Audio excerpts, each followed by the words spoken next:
শুরুতে আমরা ইন্দোনেশিয়ার একটি ছোট শান্ত গ্রামে কিছু বাচ্চা ছেলেকে ক্ষেতের দিকে খেলাধুলা করতে যেতে দেখতে পাই। তারা শুকনো খড় দিয়ে একটি দেশি বল বানায় এবং সেটি নিয়ে আনন্দ করতে করতে ক্ষেতের দিকে রওনা হয়। আর সেই বাচ্চাদের মধ্যে একজন ছেলে যার নাম আবদি, এবং সে খেলতে যাওয়ার আগে তার বাবা তাকে কঠোরভাবে সতর্ক করে দেন যে অন্ধকার হওয়ার আগে বাড়ি ফিরে আসতে হবে। কিন্তু তারা খেলায় সবাই এতটাই মগ্ন হয়ে যায় যে সময় কখন কেটে যায় কেউ টেরই পায় না। ধীরে ধীরে সন্ধে নামতে শুরু করে এবং একে একে সব বাচ্চা তাদের বাড়ি ফিরে যায়। কিন্তু আবদি এবং তার বন্ধু ট্রিস তখন ওখানে থেকে খেলা করতে চেয়েছিল। খেলতে খেলতে তাদের বলটি হঠাৎ ফসলের মধ্যে দূরে গিয়ে পড়ে। আবদি বুদ্ধিমত্তা দেখিয়ে বলে, বলটা কাল নিয়ে নেব, কারণ অন্ধকার হতে চলেছে। কিন্তু ট্রিস কোনো অবস্থাতেই নিজের বল ওখানে ছেড়ে যেতে রাজি হয় না। বাধ্য হয়ে আবদিও তার সাথে ক্ষেতের মাঝখানে চলে যায়। বল খুঁজতে খুঁজতে রাত হয়ে যায়, চারদিকে অন্ধকার নেমে আসে, কিন্তু বল কোথাও পাওয়া যায় না। আবদি ভয় পেতে শুরু করে। সে ফিরে যাওয়ার কথা বলে, কিন্তু ট্রিস তবুও তার কথা শোনে না। তখনই দুজনে হঠাৎ অনুভব করে যে ফসলের মধ্যে কেউ উপস্থিত আছে। তখন তার একটি অদ্ভুত বাচ্চা মেয়েকে দেখতে পায়। সেই বাচ্চাটি কোনো মানুষের চেয়ে বেশি একটি ভয়ানক ছায়ার মতো লাগছিল। আর আশ্চর্যের বিষয়, তার হাতে ট্রিসের সেই বলটি ছিল। কিন্তু তাকে দেখেও ট্রিস ভয় পায় না, উল্টে সে ধীরে ধীরে তার দিকে আকর্ষিত হতে থাকে। আবদি তাকে আটকানোর আপ্রাণ চেষ্টা করে, কিন্তু ট্রিস তার কথা না শুনে ফসলের মধ্যে কোথাও হারিয়ে যায়। কিন্তু তখনই আবদির চোখের সামনে সেই ভয়াবহ দৃশ্য ঘটে, যা দেখে তার আত্মা পর্যন্ত কেঁপে ওঠে। সেই রহস্যময়ী বাচ্চাটি একটি বড় পাথর তোলে এবং ট্রিসের মাথায় ক্রমাগত আঘাত করতে থাকে যতক্ষণ না তার মৃত্যু হয়। এই সব দেখে আবদি পুরোপুরি ঘাবড়ে যায় এবং প্রাণ বাঁচিয়ে সোজা গ্রামের দিকে দৌড়ে পালায়। পরে সে গ্রামবাসীদের সবকিছু জানিয়ে তাদের নিয়ে আবার ক্ষেতের দিকে ফিরে আসে, কিন্তু সেখানে তারা কোথাও ট্রিসের লাশ পায় না। তবে সেখানে প্রচুর রক্ত পড়েছিল। তখনই কিছু গ্রামবাসীর নজর নদীর দিকে যায়, যেখানে তারা অদ্ভুত কিছু দেখতে পায়। প্রথমে তো কেউ বুঝতে পারে না, কিন্তু যখন সব মানুষ কাছে গিয়ে দেখে, তখন নদীর মাঝখানে একটি পাথরের ওপর ট্রিসের পচা গলা লাশ পড়ে থাকতে দেখা যায়। এই দৃশ্য এতটাই ভীতিজনক ছিল যে সেখানে উপস্থিত প্রতিটি মানুষের হুঁশ উড়ে যায়। পরের দিন ট্রিসের বাবার মনে সন্দেহ বাড়তে শুরু করে। তার মনে হতে থাকে যে আবদি ওই মেয়েটির মিথ্যে গল্প বানিয়েছে এবং আসলে ওই ট্রিসকে মেরে ফেলেছে, কারণ শেষবার ট্রিসকে তার সাথেই দেখা গিয়েছিল। রেগে গিয়ে তারা আবদিকে শাস্তি দেওয়ার কথা বলতে শুরু করে। এরই মধ্যে সেখানে মিস্টার সাবদো এসে উপস্থিত হন। তার আবদির কথার উপর পুরো ভরসা ছিল। তার বিশ্বাস ছিল যে আবদি মিথ্যে বলছে না। মিস্টার সাবদো সবাইকে শান্ত করে বলেন, ট্রিসকে কোনো মানুষ নয় বরং সুমালা মেরেছে। এটি শুনতেই পুরো গ্রামে নীরবতা নেমে আসে। কিন্তু কেউ জানতো না যে আসলে এই সুমালা কোন বিপদ। তাই মিস্টার সাবদো এখন সুমালার গল্প শোনানো শুরু করেন এবং গল্প আমাদের নিয়ে যায় আজ থেকে 29 বছর পেছনে, অর্থাৎ 1947 সালে। সেই সময়ে গ্রামের সবচেয়ে ধনী লোক ছিল সজিমান, যে তার আঙ্কেলের সাথে থাকত। সজিমানের স্ত্রীর নাম ছিল সোলেস্ট্রি, যে অত্যন্ত সুন্দর এবং আকর্ষণীয় ছিল। বিয়ের পুরো 11 বছর হয়ে গিয়েছিল, কিন্তু তখন পর্যন্ত তাদের কোনো সন্তান ছিল না। এই সুযোগ নিয়ে সজিমানের আঙ্কেল তার উপর চাপ সৃষ্টি করতে শুরু করে। তারা চেয়েছিল যে তার জমি ফ্যাক্টরি বানানোর জন্য বিক্রি করে দেওয়া হোক, যাতে তারা বড় রকমের মুনাফা পেতে পারে। নিজের জমি তো তারা আগেই বিক্রি করে দিয়েছিল, কিন্তু সজিমান নিজের পৈতৃক জমি বিক্রি করার জন্য একেবারেই প্রস্তুত ছিল না, কারণ এই জমি তার বংশের শেষ চিহ্ন ছিল। কিন্তু তার আঙ্কেল তাকে ধমকায়।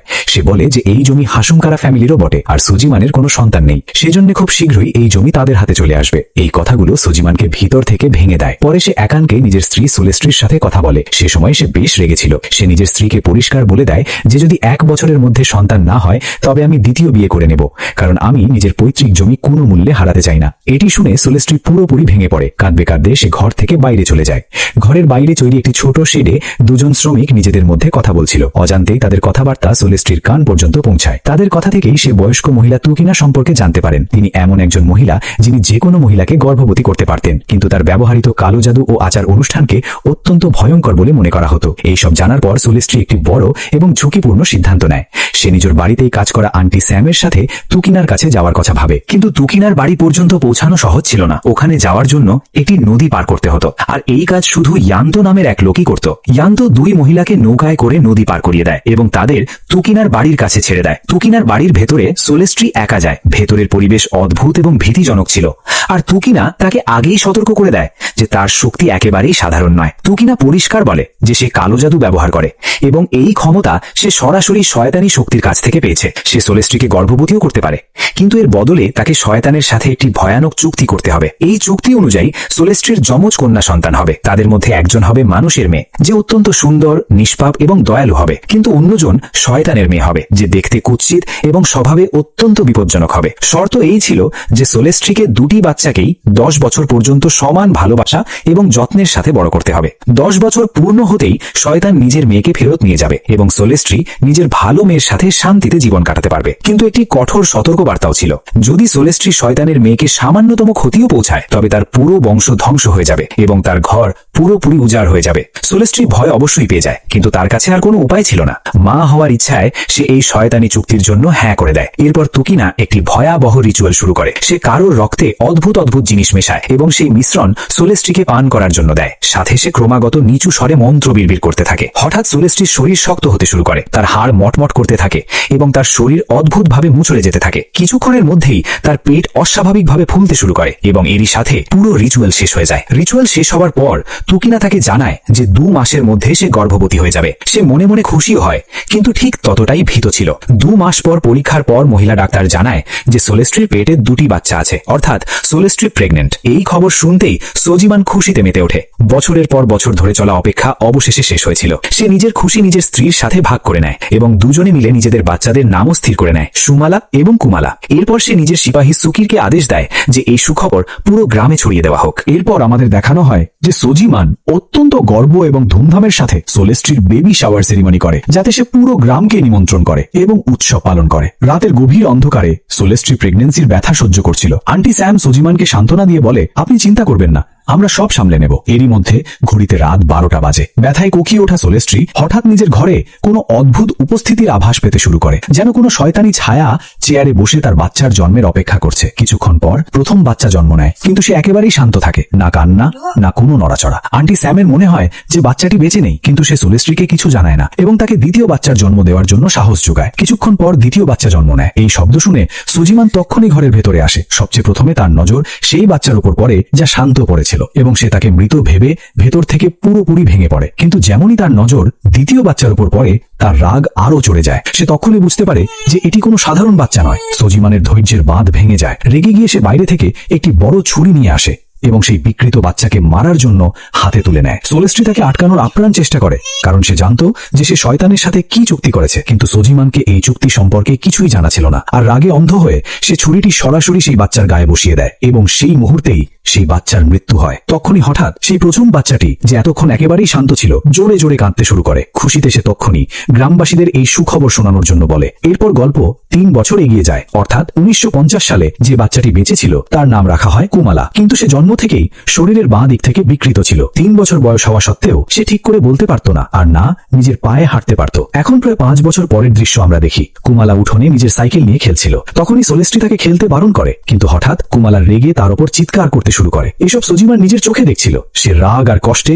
সোজা নিজের ঘরে চলে যায় এবং নিজের মাথা বারবার বিছানায় আছড়াতে শুরু করে। এটি দেখে সোজিমান তখনই সুকিরকে ডাকে। সুকির এসে কুমালাকে দড়ি দিয়ে বাঁধতে শুরু করে। সোলেস্ট্রি বারবার সোজিমানকে আটকায়, এমন করো না, ও নিষ্পাপ বাচ্চা। কিন্তু সোজিমান তার একটি কথাও শোনে না। সে কুমালাকে টেনে হিচড়ে বাইরে নিয়ে যায় এবং শেডের মতো একটি অন্ধকার জায়গায় তাকে বেঁধে বন্দী করে দেয়। এখন গল্প এগিয়ে যায় 1955 সালে। হঠাৎ কুমালা ঘর থেকে উধাও হয়ে যায়। তাকে কোথাও না দেখে বাড়ির লোক ঘাবড়ে যায় এবং সবাই তাকে খুঁজতে শুরু করে। কিন্তু কুমালা কোনোভাবে বেরিয়ে বাজারে পৌঁছে যায়। সেখানে কিছু বাচ্চা নিজেদের মধ্যে বল খেলছিল। যেমনই তাদের নজর কুমালার উপর পড়ে, তারা তার অক্ষমতা নিয়ে মজা ওড়াতে শুরু করে। তাদের মধ্যে একজন বাচ্চা হাসতে হাসতে বলে, আরে এটি তো সোজিমানের পাগল মেয়ে কুমালা। তারপর কিছু বাচ্চা তাকে নিয়ে ঠাট্টা করে এবং ধীরে ধীরে বিষয়টি এতটাই বেড়ে যায় যে তারা কুমালার উপর মারাত্মকভাবে পাথর ছুঁড়তে শুরু করে। কুমালা কিছুই করতে পারে না। সে শুধু ওখানে দাঁড়িয়ে দাঁড়িয়ে চুপচাপ কাঁদতে থাকে। দূরে দাঁড়িয়ে সোজিমান এবং সোলেস্ট্রি এসব দেখছিল, কিন্তু কেউই তার সাহায্যের জন্য এগিয়ে আসে না। সোজিমানের রাগ ফেটে পড়ে। সে কুমালাকে ধরে জবরদস্তি বাড়ি ফিরিয়ে আনে, সোজা সেই শেডে,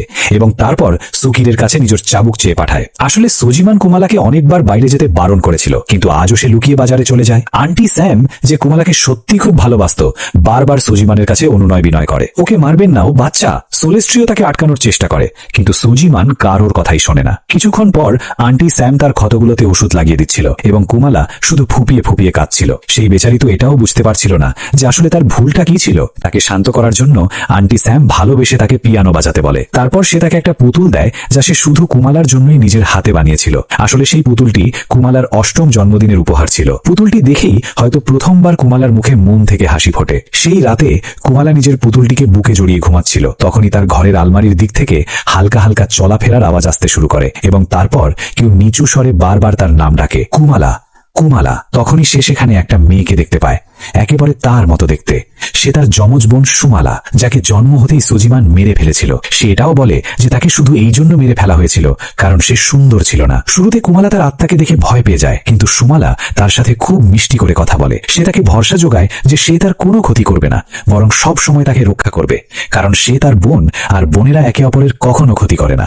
এতটুকু বলে সুমালা এগিয়ে আসে এবং কুমালাকে জড়িয়ে ধরে, আর হয়তো কুমালা প্রথমবার আপনজনের ভালোবাসা অনুভব করে। পরের দিন রাতের বেলা সোজিমান নিজের কাজ করছিল এবং অন্যদিকে কুমালা চুপচাপ বসে পিয়ানো বাজাচ্ছিল, কিন্তু কেন জানি না সেই আওয়াজ সোজিমানকে অকারণে বিরক্ত করতে শুরু করে। সে দ্রুত যায় এবং কিছু না ভেবে কুমালাকে এক জোর থাপ্পড় মেরে দেয়। সোলেস্ট্রি এই সব দেখতে থাকে, কিন্তু নিজের স্বামীর বিরুদ্ধে একটা শব্দও বলে না। এমনকি সে নিজের মেয়েকে সামলাতেও আসে না, শুধু আন্টি স্যামকে ডেকে দেয়। কোথাও না কোথাও সে একজন মায়ের কর্তব্য পালন করতেও ব্যর্থ প্রমাণিত হয়। আন্টি স্যাম কুমালাকে বুঝিয়ে শান্ত করে, কিন্তু কুমালা গভীর চিন্তায় ডুবে যায় এবং ধীরে ধীরে সোজিমানের ঘরের দিকে এগোতে থাকে। আর তখনই কুমালার অক্ষমতা হঠাৎ গায়েব হতে শুরু করে।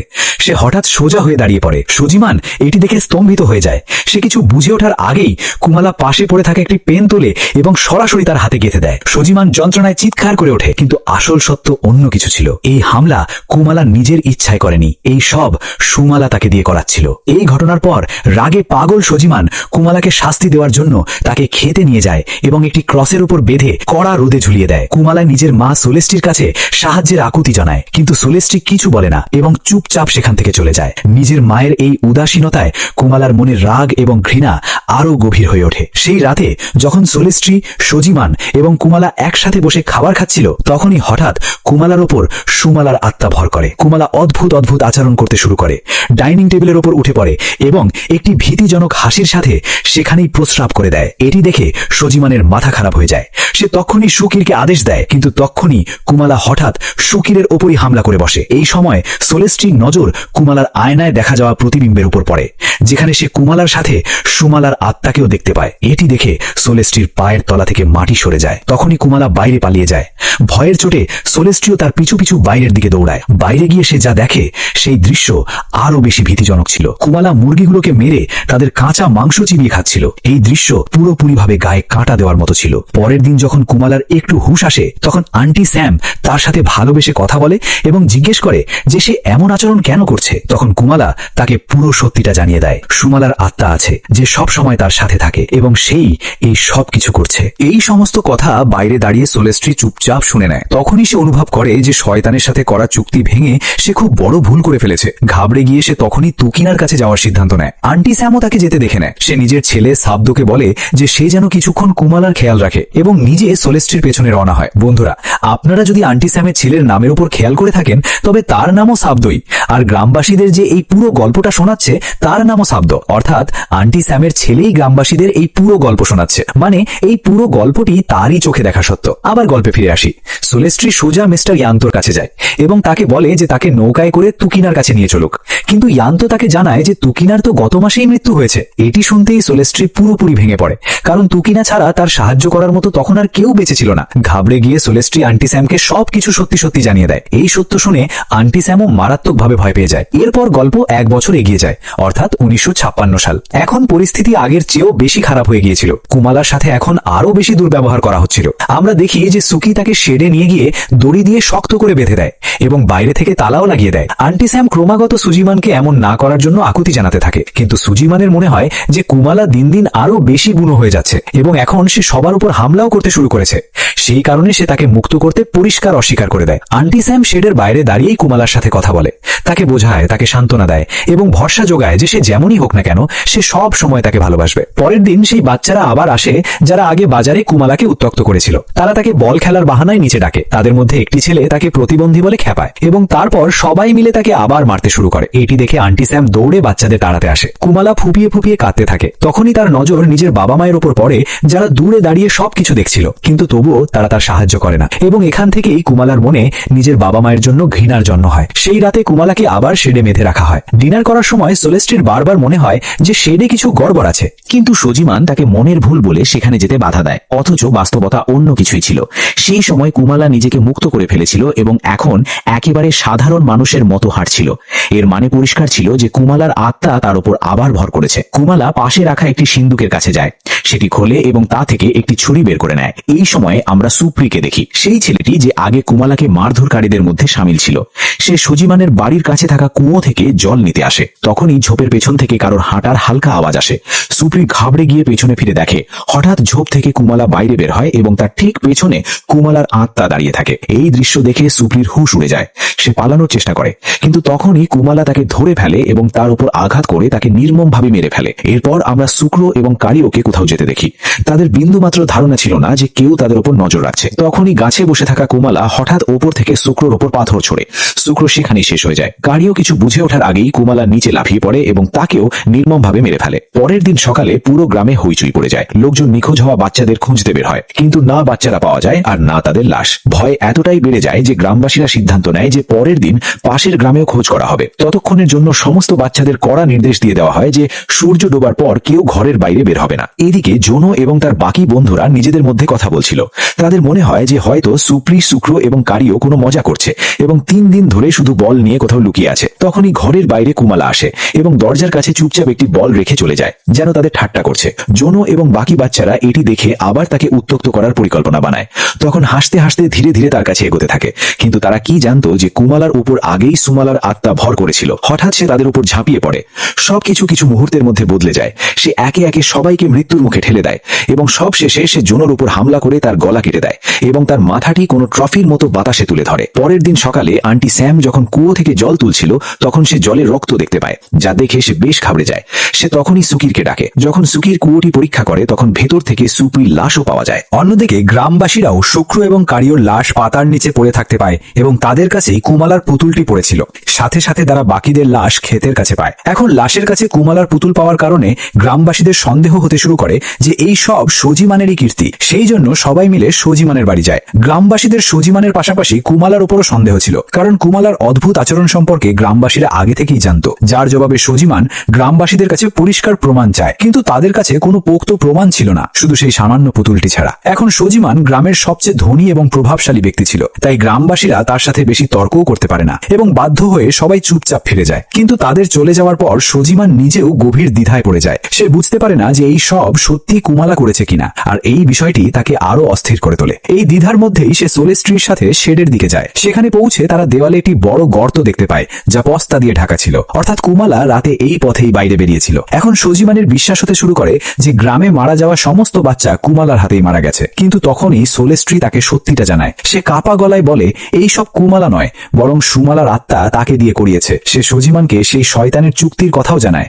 যা সে সন্তান পাওয়ার জন্য করেছিল। এটি শুনতেই সজিমানের শ্বাস আটকে যায়। সে তখনই কুমালার সাথে কথা বলতে যায়। শুরুতে কুমালা কিছু জানায় না, কিন্তু যখন সজিমান তাকে ভরসা দেয় যে সে তার কোনো ক্ষতি করবে না, তখন কুমালা কাঁদতে কাঁদতে সারা সত্য স্বীকার করে নেয়। সে জানায় যে এই সমস্ত খুন সুমালার আত্মা তার উপর ভর করে করিয়েছে। এটি শুনতেই সজিমান গভীর চিন্তায় পড়ে যায়। সে তখনই নিচে যায়, সুকিরকে ডাকে এবং কঠোর আদেশ দেয় যে কুমালাকে শেডের ভেতর আরো শক্ত করে বাঁধা হোক। গল্প একটি বিপজ্জনক মোড় নেয়। এখন সজিমান সিদ্ধান্ত নেয় যে তাকে মিস্টার কুসনোর কাছে যেতে হবে। সে আসলে একজন তান্ত্রিক ছিল, যার আত্মা এবং কালো জাদু সম্পর্কে ভালো জ্ঞান ছিল। অন্যদিকে সুখীর সজিমানের কথা মতো কুমালাকে শেডের ভেতর আরো বেশি শক্ত করে বেঁধে দেয়। কুমালা ক্রমাগত কাঁদছিল। সে বুঝতেই পারছিল না যে তার সাথে এসব কেন হচ্ছে। তখনই আন্টি স্যাম সেখানে আসে এবং তাকে শান্ত করে। আজ রাতে কুমালার 9ম জন্মদিনও ছিল। কুমালা নিচু স্বরে আন্টি স্যামকে ধন্যবাদ জানায় যে ভালোবাসা সে এখন পর্যন্ত কুমালাকে দিয়েছিল তার জন্য। তারপর কুমালা তার কাছে উপহার হিসেবে একটিই জিনিস চায়, যে সে যেন তাকে ছেড়ে চলে যায়। আসলে সুমালার আত্মা তাকে জানিয়ে দিয়েছিল যে যেই রাত 12টা বাজবে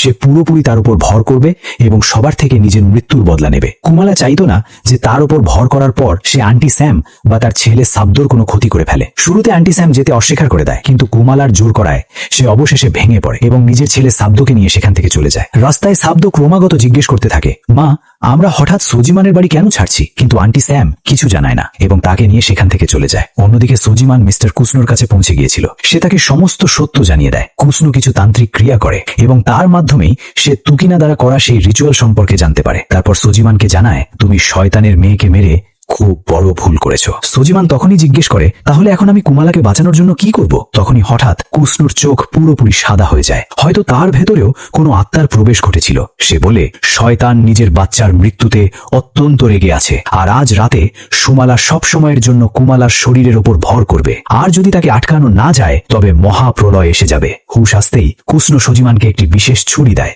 যা কুমালার শক্তিকে কমিয়ে দিতে পারত। পরিকল্পনা এটাই ছিল, প্রথমে সজিমান কুমালাকে দুর্বল করবে, তারপর তাকে কুষ্ণর কাছে আনা হবে, যাতে কুষ্ণ নিজের রিচুয়াল দিয়ে তাকে ঠিক করতে পারে। কুষ্ণ জানায়, যদি পরিস্থিতি হাতের বাইরে চলে যায় তবে সজিমানকে এই ছুরিটি কুমালার একেবারে বুকে গেঁথে দিতে হবে, যাতে সুমালার সাথে কুমালাও মারা যায়। এই কথা মেনে নিয়ে সজিমান ছুরিটি নিয়ে বাড়ির দিকে রওনা হয়। এদিকে রাতে সুকিরের ঘুম হঠাৎ কুমালার আওয়াজে ভেঙে যায়। কুমালা নিজেকে মুক্ত করে ফেলেছিল। সে সুকিরের ঘরের বাইরে কাঁদার নাটক করছিল। যেমনই সুকির তাকে ধরার চেষ্টা করে, কুমালা তার উপর ছুরি দিয়ে হামলা করে দেয়। তবে সে কোনোভাবে বেঁচে যায়। নিজের প্রাণ বাঁচানোর জন্য সে সেখান থেকে দৌড়াতে শুরু করে, কিন্তু কুমালা তখনই তার দিকে একটি ছুরি ছুঁড়ে মারে, যা তার বুক ফুঁড়ে বাইরে বেরিয়ে যায়। এরপর সে নির্মমভাবে তার গলা কেটে দেয়। এখন গল্পের পরবর্তী শিকার হতে চলেছিল সোলেস্ট্রি। সে নিজের ঘরে গভীর ঘুমেছিল। তখনই হঠাৎ তার কানে পিয়ানোর আওয়াজ পড়ে। ধীরে ধীরে সে পিয়ানো থাকা ঘরের দিকে এগোয়। কুমালা পিয়ানো বাজাচ্ছিল এবং ঠিক পরের মুহূর্তেই ছুরি নিয়ে তার দিকে এগোতে থাকে। তখনই সোলেস্ট্রি আয়নায় দেখে যে এই সব সুমালার আত্মা তাকে দিয়ে করাচ্ছে। সোলেস্ট্রি কাঁপিয়ে কাঁপতে পেছনের দিকে হাঁটতে থাকে, কিন্তু তখনই সে সুকিরের ঝুলন্ত লাশের সাথে ধাক্কা খায়। ভয়ের চোটে সোলেস্ট্রি দৌড়ে একটি ঘরে লুকোয় এবং দরজার সামনে একটি ভারী টেবিল সরিয়ে দেয়, যাতে কুমালা ভেতরে না আসতে পারে। কিন্তু তা সত্ত্বেও কুমালা দরজা ভেঙে ভেতরে চলে আসে। সোলেস্ট্রি তাকে বোঝানোর চেষ্টা করে। সে বলে, আমি কখনো ইচ্ছা করে কিছু ভুল করিনি। পরিস্থিতি আমার হাতে ছিল না। আমি তোমাকেও বাঁচাতে চেয়েছিলাম সুমালা, কিন্তু ভয়ের কারণে সজিমানকে সত্য জানাতে পারিনি। কিন্তু সুমালার ওপর এই কথাগুলোর কোনো প্রভাব পড়ে না। তার হিসাবে সোলেস্ট্রি শুধু নিজের প্রাণ বাঁচানোর চেষ্টা করছিল। এখন সোলেস্ট্রি নিজের ভুল বুঝতে পেরেছে। সে সুমালার কাছে নিজের শেষ ইচ্ছা চায় যে তাকে একবার কুমালার সাথে কথা বলতে দেওয়া হোক। সুমালা রাজি হয়ে যায় এবং শরীরের নিয়ন্ত্রণ কুমালাকে দিয়ে দেয়। সোলেস্ট্রি কাঁদতে কাঁদতে কুমালার কাছে ক্ষমা চায়। সে বলে, আমি একটি ভালো মা হতে পারিনি। কুমালা নিজের মায়ের এই অবস্থা দেখে দুঃখী হয়ে যায় এবং নিজের পক্ষ থেকে সোলেস্ট্রিকে ক্ষমা করে দেয়। কিন্তু সুমালা নিজের মাকে ক্ষমা করার জন্য প্রস্তুত ছিল না। নির্মমভাবে তার উপর আঘাত করে তাকে মেরে ফেলে। কিছুক্ষণ পর সজিমান বাড়ি পৌঁছায়। সিঁড়ির নিচে সে সুকিরের লাশ দেখতে পায়। যেমনই সে উপরে যায়, সে সোলেস্ট্রিরও লাশ দেখতে পায়। এই সব দেখে সে পুরোপুরি ভেঙে পড়ে। সে বুঝতে পারে যে সুমালাকে মারা এবং কুমালার সাথে করা সমস্ত ভুল তার ভুল ছিল। এখন সে যে কোনো উপায়ে এই ভুল শুধরাতে চায়। তখনই তার নজর ঘরে রাখা চেয়ারের উপর পড়ে। তাতে কুমালা বসেছিল। ঠিক পরের মুহূর্তেই সুমালা কুমালার মুখ খুলে তার শরীরের ভেতরে ঢুকে যায়। এখন সুমালা এবং কুমালা এক হয়ে গিয়েছিল। সে সজিমানের দিকে এগোয় এবং তার উপর প্রাণঘাতী হামলা করে, যার ফলে সজিমান মারাত্মকভাবে জখম হয়। কিন্তু কোনোভাবে সাহস জুটিয়ে সে ঘর থেকে পালিয়ে বাঁচে। এরপর সজিমান সোজা গ্রামের মাঝখানে পৌঁছায় এবং ইমার্জেন্সির বিপদ সংকেতের ঢোল বাজিয়ে দেয়। ঢোলের আওয়াজ শুনতেই পুরো গ্রামে হুড়োহুড়ি পড়ে যায়। লোকজন দৌড়ে জড়ো হয়। তখন সজিমান সবাইকে জানায় যে সুকির এবং সোলেস্ট্রি দুজনকেই নির্মমভাবে হত্যা করা হয়েছে।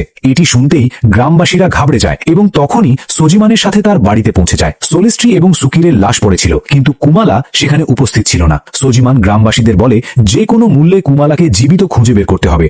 ওই সব খুন করেছে, কিন্তু সে এখন শয়তানের বশে আছে, তাই তাকে কুষ্ণর কাছে নিয়ে যাওয়া খুব জরুরি। কিন্তু গ্রামবাসীদের মাথায় খুন চেপে গিয়েছিল। তারা কুমালাকে মারার উদ্দেশ্যে তাকে খুঁজতে বেরিয়ে পড়ে। সজিমান জানতো আসল অপরাধী কুমালা নয়, বরং সুমালার আত্মা, কিন্তু কেউ তার কথা শুনল না। বাধ্য হয়ে সজিমান একটি বস্তা, কুষ্ণর দেওয়া ছুরি এবং একটি দড়ি নিয়ে কুমালাকে খুঁজতে বেরিয়ে পড়ে। শেডের কাছে সে কুমালাকে এক পলকের জন্য দেখতে পায়, কিন্তু ঠিক পরের মুহূর্তেই সে ক্ষেতের দিকে দৌড়ে পালায়। সজিমান তার পেছনে যায়। খেতে পৌঁছে হঠাৎ সুমালা তার ওপর হামলা করে। এইবার সজিমান পাশে পড়ে থাকা একটি পাথর তোলে এবং তার মাথায় জোরে আঘাত করে। আঘাত এতটাই মারাত্মক ছিল যে সুমালা সেখানেই অজ্ঞান হয়ে যায়। সজিমান বুঝতে পেরেছিল যে এখন পরিস্থিতি নিয়ন্ত্রণে নেই, তাই সে ছুরিটি তুলে কুমালাকে মারার সিদ্ধান্ত নেয়। কিন্তু সত্য জানার পর সে নিজের মেয়েকে মারার সাহস করতে পারে না। সে কুমালাকে বস্তার ভেতর ঢুকিয়ে দেয়, যাতে তাকে কুষ্ণর কাছে নিয়ে যাওয়া যায়। এই সময় বস্তার ভেতর সুমালার হুঁশ ফিরে এসেছিল। সে সজিমানকে সবকিছুর জন্য দোষী সাব্যস্ত করে এবং ঠিক পরের মুহূর্তেই বস্তা থেকে গায়েব হয়ে যায়। সজিমান কিছু বুঝে ওঠার আগেই সুমালা তার উপর হামলা করে দেয়। এইবার সজিমান পুরো সাহস জুটিয়ে কুষ্ণর দেওয়া খঞ্জরটি তার বুকে বসিয়ে দেয়, যার ফলে সুমালার মৃত্যু হয়। তবে আসল টুইস্ট তো এখনো বাকি। কিন্তু আপনারা যদি ভিডিওর এই পর্যন্ত এসে থাকেন, অর্থাৎ আপনাদের ভিডিওটি পছন্দ হচ্ছে, তবে ভিডিওটিকে লাইক করতে ভুলবেন না আর চ্যানেলটিকে সাবস্ক্রাইব করে হাইপ ক্রিয়েট করে দিন, কারণ আমরা এমন ভয়াবহ মুভিজ এক্সপ্লেন করতে থাকি। এখন সজিমানের মনে হয় যে এখন সবকিছু শান্ত হয়ে গেছে। সে ভাবে যে সুমালা নামের বালাই সব সময়ের জন্য মিটে গেল। কিন্তু তখনই সুমালা হাসতে শুরু করে এবং সজিমানকে একটি ভয়াবহ সত্য জানায়। সে বলে, আমার কুমালার শরীরে আসার কারণে তার শরীরে বদল ঘটে গেছে। তার দাঁত এখন ছুঁচলো হয়ে গেছে, চোখ সাদা হয়ে গেছে এবং তার বুকও নিজের জায়গা বদলে নিয়েছে। আসলে তার হৃৎপিণ্ড বাম দিক থেকে ডান দিকে সরে গিয়েছিল। এর মানে সুজিমানের ছুরিটি তার বুকে লাগেইনি আর সুমালা বেঁচে গেছে। এরপর সুমালা নির্মমতার সমস্ত সীমা পার করে দেয়, দুটি কাঠের টুকরো তুলে তার চোখে গেঁথে দেয় এবং এরই সাথে সুজিমান বেদনাদায়কভাবে মারা যায়। পরের দিন সকালে গ্রামবাসীরা খেতে সুজিমানের লাশ পায়, ঠিক সেইভাবে ক্রসের উপর ঝুলন্ত অবস্থায়, যেভাবে সে একসময় কুমালাকে শাস্তি দেবার জন্য টাঙিয়েছিল। কিন্তু সুমালা এখানেই থামে না। যখন গ্রামবাসীরা কুসনোর বাড়ি যায় তখন তারা কুসনোর লাশ টেবিলের উপর পড়ে থাকতে দেখে। আসলে সুমালা কুসনোকেও তার নিজের ছুরি দিয়েই মেরেছিল, অর্থাৎ এখন তার বদলা পুরো হয়ে গিয়েছিল। এরপর গল্প আবার বর্তমানে ফিরে আসে, যেখানে সাব্দ নিজের গল্প শেষ করে। সে জানায় যে তখন থেকেই মনে করা হয় যে সুমালা অর্থাৎ শয়তানের বাচ্চা এই গ্রামে ঘুরে বেড়ায়, তাই কোনো বাচ্চাকে রাতের সময় বাইরে বের হবার অনুমতি দেওয়া হয় না। এখন সত্য জানার পর গ্রামবাসীরা নিজেদের ঘরের বাইরে সুমালার জন্য বিভিন্ন জিনিস রেখে দেয় যাতে তারা কোনো ক্ষতি না করে। কিন্তু ত্রিসের বাবা সত্য জানা সত্ত্বেও এমন কিছু রাখেননি, কারণ তার এখনো এটাই মনে হতো যে ত্রিসকে সুমালা নয় বরং আব্দি মেরেছে। সুমালা তো কেবল একটি বানানো গল্প। এই দ্বিধার মধ্যেই ত্রিসের বাবা রাতে বাইরে আসেন সত্য জানার জন্য, কিন্তু সামনের দৃশ্য দেখে তার শ্বাস আটকে যায়। তিনি এক জায়গায় সুমালাকে দেখতে পান যে কাউকে বেশ মজা করে খাচ্ছিল। এরপর আমাদের জানানো হয় যে এই গল্পটি সত্য ঘটনার উপর তৈরি। আসল দুনিয়াতেও সিমালাং নামের একটি গ্রাম আছে, যেখানে আজও মনে করা হয় যে সুমালার আত্মা গ্রামে ঘুরে বেড়ায়। এই কারণেই সেখানে অন্ধকার হবার পর বাচ্চাদের বাইরে যেতে দেওয়া হয় না। এবং এরই সাথে এই মুভিটি এখানেই শেষ হয়। তো আপনাদের যদি এই গল্পটি ভালো লেগে থাকে তাহলে আমার চ্যানেলটি সাবস্ক্রাইব করে দিন এবং ভিডিওতে একটি লাইক দিয়ে কমেন্টে জানান কেমন লাগলো। আমি প্রতিনিয়ত আপনাদের জন্য এমন ভালো ভালো মুভির গল্প নিয়ে আসার চেষ্টা করব।